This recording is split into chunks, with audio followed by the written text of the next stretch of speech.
네, 오늘은 누가복음 5장을 보도록 하겠는데요. 누가복음 5장을 보게 되면은 오늘도 누가복음 5장을 가까이서 보는 게 아니라 우리가 좀 한 발짝 뒤로 물러서 가지고 전체를 한번 보기를 원합니다. 누가복음 5장을 보게 되면은 많은 사람들이 나오는데 복받은 사람들이 많이 나옵니다. 이 사람들이 왜 복을 받았는가? 예수님과 특별히 연결이 됩니다. 예수님께서 보셨을 때 내가 이 사람들을 위해서 왔다라는 사람들이 우리 눈에 보이게 되는데요. 어떤 사람들은 예수님의 제자가 되는 복을 받았고요. 어떤 사람들은 불치병에 걸렸는데 치유를 얻습니다. 어떤 사람들은 세상이 모두 죄인이라고 말하면서 손가락질하는 그러한 죄인 취급을 받았던 사람들이었는데 그 사람들이 구원을 받는 그러한 복을 받는 것을 우리가 보게 됩니다. 근데 이 모든 사람들의 각기 다른 모습으로 예수님을 만나지만은 공통점이 있습니다. 무슨 공통점이 있냐면은 예수님께서 그들에게 응답을 하신다는 것입니다. 그래서 그런 마음으로 오늘 우리가 예배를 했으면 좋겠습니다. 우리가 오늘 이 아침에 예배하기 위해서 또 기도하기 위해서 오늘 교회에 모였는데 우리의 예배가 응답받는 예배가 되기를 원합니다. 땅에 떨어지는 기도와 예배가 아니라 하나님께 올라가고 하나님께서 응답해 주시는 그러한 예배가 되고 기도가 되기를 원합니다. 우리의 삶이 그랬으면 좋겠습니다. 우리의 삶이 응답을 받는 그러한 응답을 받아야지 그런 삶이 복된 삶이 아닌가 그렇게 생각을 해보는데 하나님께서 응답을 해주시는 그러한 삶을 사는 우리 모두가 되었으면 좋겠다라고서 생각이 듭니다. 그러면서 이제 생각이 드는 것이 그러면은 우리가 무엇을 어떻게 해야 될까? 오늘 누가복음 5장을 통해서 하나님께서 주시는 말씀이 있는데 그 말씀을 우리가 깨닫고 듣기를 원합니다. 첫 번째로는 베드로가 나옵니다.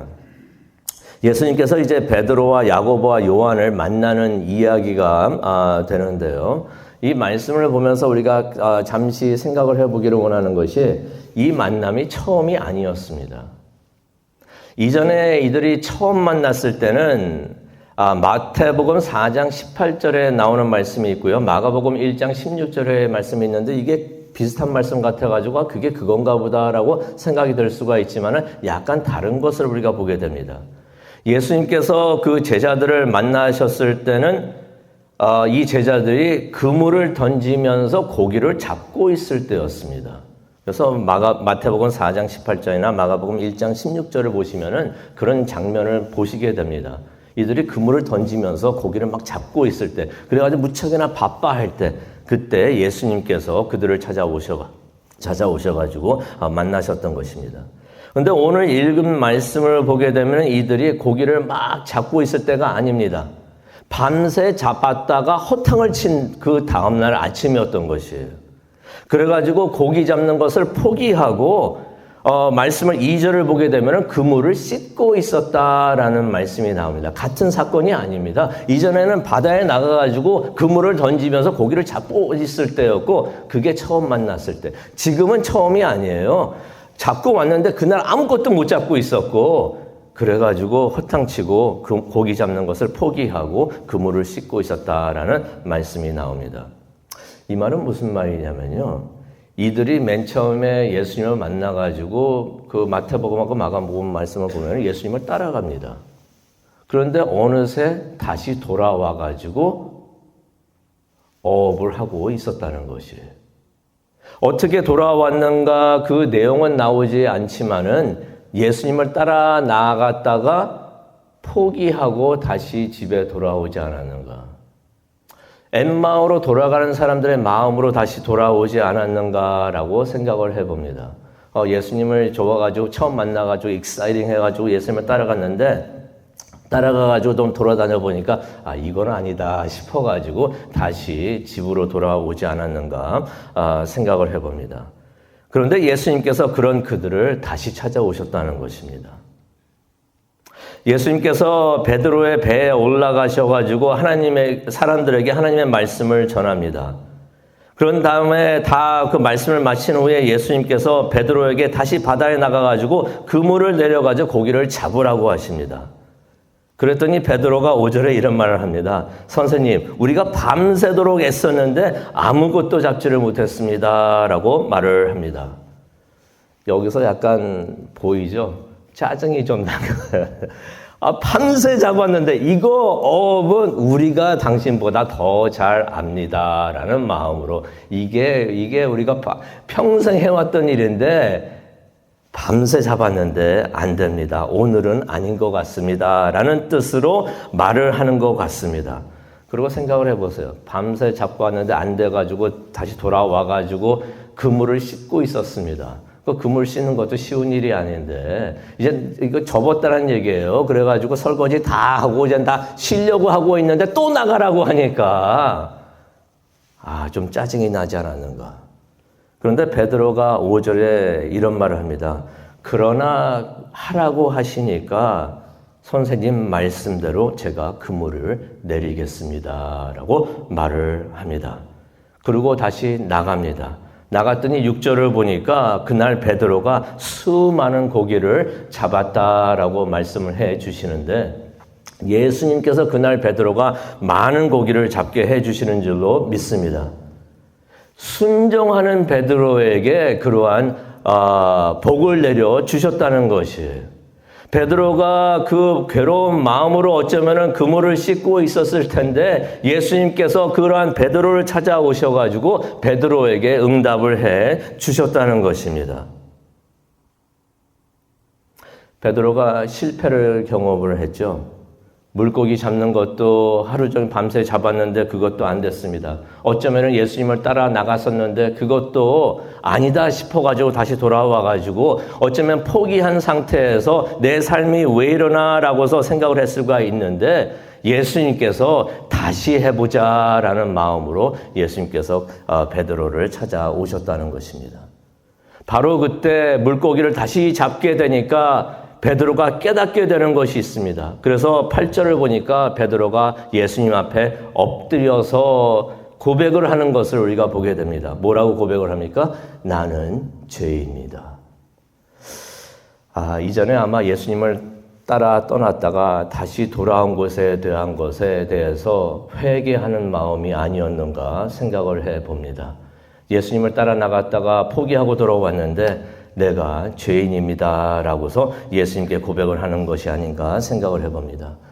우리 모두가 실수나 실패를 할 수가 있는데 우리가 실수나 실패를 할 때 그것이 끝이 아닌 것을 우리가 깨닫기를 원합니다. 우리 다시 하나님 앞에 나와가지고 예수님 앞에 나와가지고 다시 한번 우리가 말씀에 순종을 할 때 예수님께서 다시 한번 우리에게 기회를 주시는 줄로 믿습니다. 우리가 포기하지 않고 다시 예수님께 나아갈 때 내가 죄인입니다 하면서 다시 그렇게 나아갈 때 예수님께서 우리에게 응답을 해 주실 줄로 믿습니다. 두 번째로는 어떤 사람들이 나오는가? 환자들이 나옵니다. 첫 번째로는 이제 나병 환자가 나오는데요. 12절을 보게 되면은 나병 환자가 예수님을 찾아오는 것을 보게 됩니다. 그랬나 보다라고 생각을 할 수가 있지만 이 말씀이 참 이게 귀한 말씀입니다. 왜냐면요. 이 나병 환자가 상태가 무척이나 심각했습니다. 12절을 보니까 나병이 온몸에 퍼졌다라는 말씀이 나옵니다. 그러니까 코가 잘못되고 귀가 잘못되고 손가락만 잘못된 게 아니라 온 몸에 나병이 다 번져 있었던 그러니까 굉장히 그 상태가 무척이나 심각했던 사람인 것이에요. 그런데 그렇게 심각한 나병이 걸리면은 심각하지 않아도 나병이 걸렸다라는 의심만 들어도 당시에는 어떻게 했냐면 철저하게 격리를 했던 것입니다. 기억하시죠? 그 코비드 맨 처음에 막 터지고 그랬을 때 무조건 사람들 격리하고 그랬는데 당시에도 나병 환자들을 그렇게 취급을 했던 것입니다. 보통 사람들을 절대로 접촉을 하지 못하도록 그렇게 했던 것이에요. 그래서 나병이 걸린 사람들은 길거리를 지나가는 일이 있다고 하더라도 소리를 지르면서 막 지나갔어야 되는 것이에요. 나는 더러운 사람입니다. 나병 걸린 사람입니다. 라고 소리를 질러가지고 사람들이 가까이 오지 못하도록 그렇게 하는 그 풍습이 있었는데, 법이 있었었는데 오늘 이 12절의 말씀을 보니까 이 사람이 예수님을 찾아왔다. 무슨 말입니까? 오면은 안 되는데 예수님께 오면은 안 되는데 예수님 바로 앞까지 찾아왔다는 것입니다. 그렇게 하면 큰일 나는 줄을 알면서도 예수님을 찾아왔다는 것입니다. 찾아오면 안 되는데, 격리돼야 되는 사람인데, 예수님과 멀리 떨어져야 되는 사람인데 예수님을 찾아왔다는 것입니다. 여기서 그의 마음을 볼 수 있지 않는가 생각을 해봅니다. 아마 그에게는 예수님이 마지막 소망이 아니었을까라고 생각을 해봅니다. 근데 이 사람이 그냥 마지막 지푸라기라도 잡자는 마음으로 예수님을 찾아온 것이 아니라 예수님이면 될 수 있다, 예수님만이 하실 수 있다는 그런 마음으로 예수님을 찾아온 것을 우리가 볼 수가 있는데, 12절을 보니까 이 남자가 와가지고 이런 말을 합니다. 주가 원하시면 나를 깨끗하게 하실 수 있습니다라는 말을 합니다. 예수님이라면 나를 고칠 수 있습니다라고 확고한 믿음을 가지고 예수님을 찾아온 것을 우리가 보게 됩니다. 그랬더니 예수님께서 13절을 보니까요, 손을 내밀어 가지고 그에게 대시면서 치유하시는 것을 우리가 보게 됩니다. 솔직히 예수님께서 이렇게까지 하실 필요가 없었습니다. 여기서 어떻게 예수님께서 하셨다고 하십니까? 그의 몸을 만지셨다는 것입니다. 손을 내밀어 가지고 그 남자의 몸을 만지셨다는 것이에요. 솔직히 예수님께서 그를 고치시고 싶으셨으면 말 한마디면 됐습니다. 나라고 하시면 그 남자가 나았을 줄로 믿습니다. 그런데 일부러 손을 내밀어 가지고 그 사람의 몸에 손을 댔다라고 하시는데, 이게 그 남자에게는 큰 위로가 되지 않았을까 생각을 해봅니다. 나병이 걸려가지고 사람들 근처도 못 가고, 그러니 사람들의 손길을 느껴보지를 못했을 텐데, 그 오랜 기간 동안 그랬을 텐데 예수님께서 만져주시면서 치유하여 주시니 그때 그 마음이 얼마나 감사했을까라고 한번 생각을 해봅니다. 그리고 또 다른 환자가 나오는데, 병든 사람이 나오는데, 지붕을 뚫고 내려오는 중풍병자를 고쳐주시는 예수님의 모습을 우리가 보게 됩니다. 20절을 보게 되니까 예수님께서 그 환자와 그를 돕던 친구들의 믿음을 보시고 고쳐주셨다라는 것을 우리가 보게 됩니다. 우리가 예수님께 믿음을 가지고 나아올 때 예수님께서 우리에게 응답을 해 주시는 줄로 믿습니다. 우리가 오늘 이 아침에도 예배하러 또 기도하러 나왔는데 우리가 이러한 믿음을 가지고 나아오기를 바랍니다. 그리고 이제 죄인들이 나옵니다. 27절과 그 이후에 있는 말씀을 보게 되면은 레위라고 불리는 세리를 예수님의 제자로 부르시는 그러한 내용을 우리가 보게 됩니다. 근데 여기서 나오는 레위, 이 사람을 우리가 마태라고 더 잘 알고 있는 사람입니다. 그런데 30절을 봐도 우리가 알 수 있지만은 당시의 사람들은 세리들을 죄인이라고 취급하면서 무척이나 미워하고 싫어했던 것입니다. 그런데 예수님께서 이러한 마태만을 만나가지고 식사를 하신 것이 아니라 그의 친구들과, 그 친구들도 세리였을 텐데 그들과 함께 식사하는 것을 우리가 보게 됩니다. 그래서 예수님께서 31절을 보니까 그 이유를 설명을 해 주시는데요.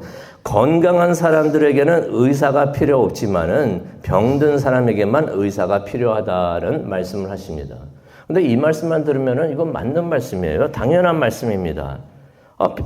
건강한 사람에게는 의사가 필요 없겠죠. 그리고 병든 사람에게만 의사가 필요하다는 거 당연한 말입니다. 그런데 예수님께서 32절에 이런 말을 덧붙이십니다. 내가 의인을 부르러 온 것이 아니라 죄인을 불러 회개시키려 왔다라는 말씀을 하십니다. 여기서 말하는 의인은 누구를 말하고 있습니까? 스스로 자신이 의인이라고 생각하는 사람들을 말하는 것입니다. 여기서 말하는 죄인은 누구를 말하고 있습니까? 내가 병든 사람이고 내가 죄인이라고 스스로 생각하는 사람들을 말하고 있는 것입니다. 이 말씀을 하시면서 예수님께서 하시는 것이 내가 의인이 아니라 죄인을 위해서 내가 왔다라고서 예수님께서 말씀을 하시는 것입니다. 의인이라고 생각하면은 내가 온 목적이 아니고 병들었고 죄인이라고 생각하는 사람들을 위해서 예수님께서 오셨다는 것입니다. 우리가 죄인이고 병든 사람이라고 인정을 할 때 예수님께서 우리를 도와주시고 우리에게 응답을 해 주신다는 것입니다.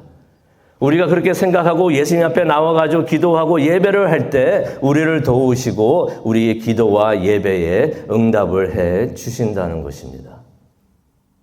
그런데 예수님께서 말씀하시듯이 스스로 우리가 의인이고 병이 없다라고서 생각을 한다면 예수님께서는 아무런 응답도 하지 않으신다는 것입니다. 이 내용에서, 이 말씀에서 그런 사람도 있었죠. 바리새인들과 서기관들은 예수님께서 그들에 대해서는 아무런 응답을 하지 않으신 것을 우리가 보게 됩니다. 그 말은 무슨 말입니까? 그들은 죄를 용서받지 못했다는 것입니다. 그런데 이 세상에 죄가 없는 사람이 하나도 없는 것을 우리가 보게 되는데 이 바리새인들과 서기관들은 죄 용서를 받지 못하는 그러한 일을 받게 되는 것을 우리가 보게 됩니다.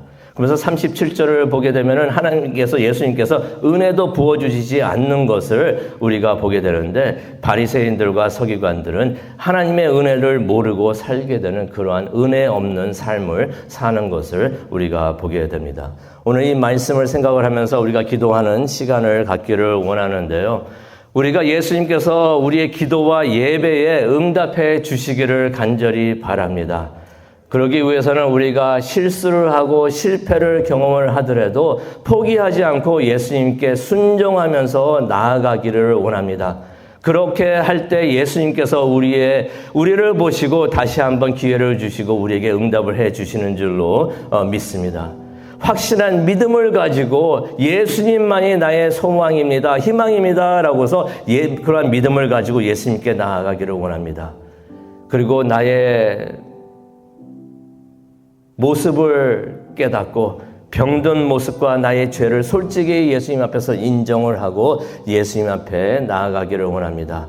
우리가 이렇게 겸손히 예수님께 나아갈 때 예수님께서 우리를 보시고 응답해 주실 줄로 믿습니다. 그런 응답을 받는 그런 삶을 사는 우리 모두가 되고 또 오늘 이 아침이 되고 우리 예배가 되고 기도가 되기를 간절히 축원합니다. 기도하시겠습니다. 사랑과 은혜가 충만하신 하나님 아버지 감사합니다. 오늘 말씀을 통해서 어떻게 하면 예수님의 응답을 받는 삶을 살 수 있을까 다시 한번 보게 해주시니 정말로 감사합니다. 오늘 하나님 앞에 나와서 예배를 드립니다. 기도를 올려드립니다. 이 시간이 하나님께 응답을 받는, 하나님을 만나는, 하나님과 같이 동행하는 귀한 시간 될 수 있도록 하나님 도와주시옵소서. 믿음을 가지고 겸손하게 내가 죄인입니다, 내가 병이 있습니다, 나를 치유하여 주시옵소서라고 나아갈 수 있는 우리 모두가 되게 하여 주시옵소서. 감사합니다. 예수님의 이름으로 기도합니다. 아멘.